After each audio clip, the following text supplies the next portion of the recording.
Hi modelers, it's Chris the modeler at ABR Modelworks, and welcome to adding mock-up buildings to our model rollway diorama. Now this video is really all about placing some mock-up buildings that I've designed on our diorama to see how the visual space is going to appear, so that we can make sure that the design is what we're looking for and the railway is going to be functional from the point of view of train movements, etc. Now I have made quite a few of the buildings and I'm going to be placing them and talking a little bit about them individually, but essentially it's just really to make sure that the layout is going to work well. So let's start with our little train station. It's a two-story building. It has a luggage area for the end of it, and it's going to sit up here. Now our roadway does have a footpath on it, but it won't have it on this side. That's just going to be a little bit of scrub along the edge of the railway line. So moving along from there, I have our goods shed, or our freight shed, and that's going to be sitting up the end in this position. We next have a little gas station that's going to sit in the corner like so, and somewhere just opposite our station we're going to have a flat. Now this is a mock-up that I did for somebody else some time ago, so this will just be a skinny building about 4 stories tall, a little hotel.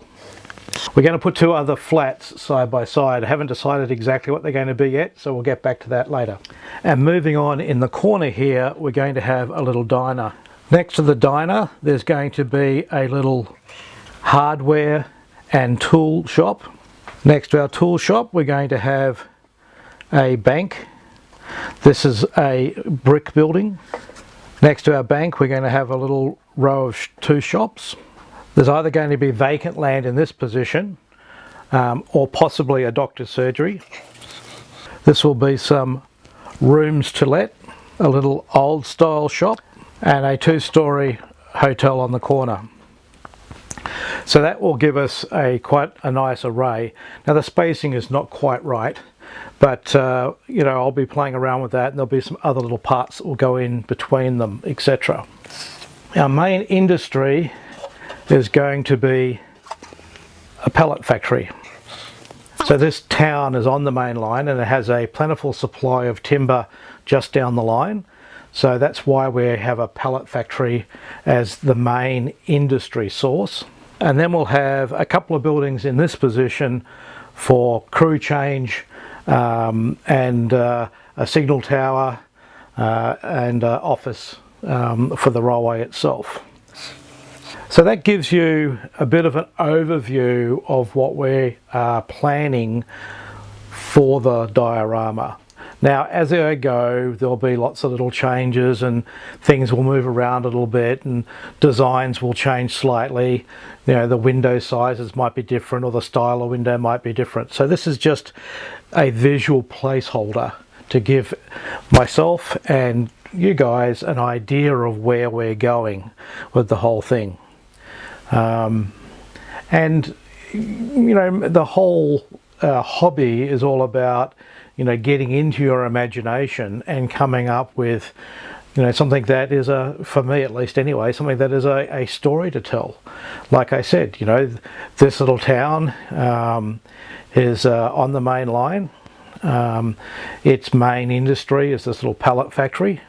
It gets its timber from another town just down the line that will probably have a sawmill. So we'll be building a series of dioramas a little bit like this, and they'll vary in terms of complexity depending on the story that I choose to tell at the time.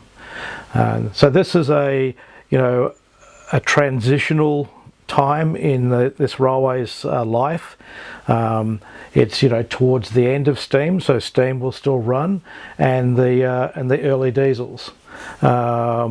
So that's basically it. It's a relatively simple little scene that has lots of room for adding a huge amount of little fine details, and over the couple of weeks that I have to get this basically together, unfortunately all those little details won't be there. What we're hoping to do is have a few of the buildings finished as kits, and the rest of them close to finished as mock-ups, but not necessarily in the at a point where I'm ready to start producing them as kits. So there's about, by the time I finish, there'll be about 15 or so structures on this module. So I'll do an overview flyby to give you a little bit more of an idea of what it's all about.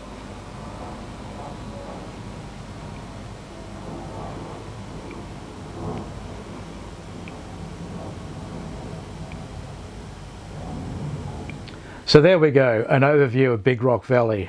I'm really at a point where I'm quite excited because it's this part of the whole exercise that I enjoy. Getting these buildings built, adding the little scenic details that make the scene come to life. So I'm going to have a lot of fun over the coming months finishing this off.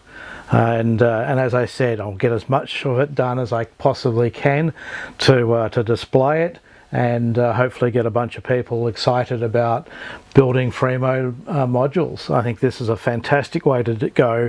You know, you can build quite a detailed scene in a relatively small space, have a lot of fun doing that, and then share that whole experience with a bunch of other modelers and people at train shows. Now, if you haven't subscribed at this stage, please do so. And ring the little bell, and please leave some comments. All of those things really help the channel as far as YouTube is concerned. And over the coming months there'll be quite a few little short videos on showing you how I'm building these buildings and some of the techniques that I'll use from a scenery point of view and finishing them off. And at the same time, you'll get the opportunity to chime in and give me some suggestions on what you'd like to see done. I'm Chris, the modeler at ABR Modelworks. Have a great day modelling, and thanks for watching.